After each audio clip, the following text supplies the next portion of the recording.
got me pity, pity, pity, baby, I want you. Ladies, I repeat, do not do the tit for tat, immature, childish games. I promise you, as quick as you got him, you will lose him. It's the same thing as nagging him too much. There are certain things that men will not deal with for a certain amount of time, especially at this day and age when you can be easily replaced. I promise you, don't even start doing this and don't make it a habit. Now, ladies, you're not going to like to hear this, but I want to give you the honest to God's truth.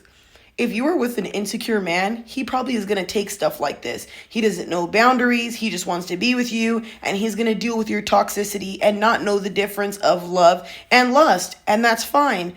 But I promise you, get around a man who is healed. Get around a man who has boundaries. Get around a man who has a different type of lifestyle and mindset. He is not going to deal with this for very long. And I promise you, in all honesty, this is never going to work in your favor, because you know what this shows?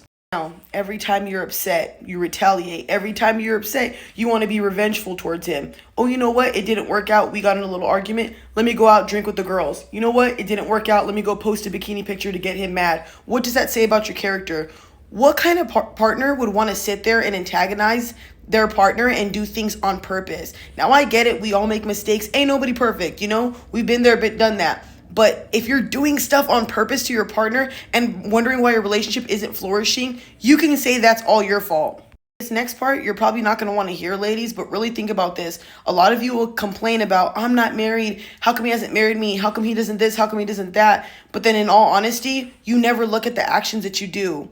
If you're sitting there constantly playing games, making up scenarios to get in arguments with him, or doing little tit for tat games like this girl up here, even though it's just a creator, guys, I know it's just a video that's just good for content. I know this. But if you're doing stuff like this, how do you expect to have a flourishing relationship? How do you expect a man to wholeheartedly love you? Don't self-sabotage and don't do things immaturely. Once you get to that stage where you learn that toxicity doesn't make your relationship flourish and you get past that stage, I promise you, do things the healthy way. Yeah, it's boring, but it makes your relationship long-lasting and not all toxic, full of chaos that you created. You're never going to be happy. You know what trips me out? Y'all be really complaining about wanting a ring, right?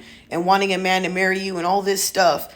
But what are you doing to get that ring? Now, I know I'm going a little off topic, but this all ties together. Think about that. Every time you guys have an argument or something doesn't go your way, you're going to go drinking or go do crazy things in order to get back at him. And when you have future kids, are you going to have that same chaotic behavior? This is what men look at. Ladies, please pay attention to everything you do in a relationship or don't get into one. This shit's grimy, baby.